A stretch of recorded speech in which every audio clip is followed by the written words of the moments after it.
As Christians, we have the Great Commission that Jesus Christ gave us in Matthew 28, which tells us that we are to go into all the world. We are to make disciples of all nations, to baptize them, and to teach them to obey everything that Jesus has commanded us. And a lot of times I think people get a little hesitant and say, well, Jesus was talking at a time that was different and it's scary now and things are so different. We just can't speak about things. So in the context of that, I want you to consider Ezekiel. Ezekiel chapter 2 talks about the calling that Ezekiel has to go and speak to the Jews who are in exile. They didn't want to be in exile. Ezekiel certainly didn't want to be in exile. His life is probably a lot different than he imagined it to be. And the people of Israel, the Jews, are in exile because they were disobedient to God. They didn't do what he had commanded them to do. And this is what God commands Ezekiel to go and do. He says, Son of man, I am sending you to the Israelites, to a rebellious nation that has rebelled against me. It goes on to say, and whether they listen or fail to listen, they will know that a prophet has been among them. And you, son of man, do not be afraid of them or their words.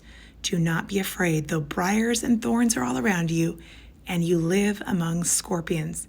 Do not be afraid of what they say or be terrified by them, though they are rebellious people. God goes on to tell Ezekiel that he must absolutely speak what God has commanded him to speak, regardless of the outcome.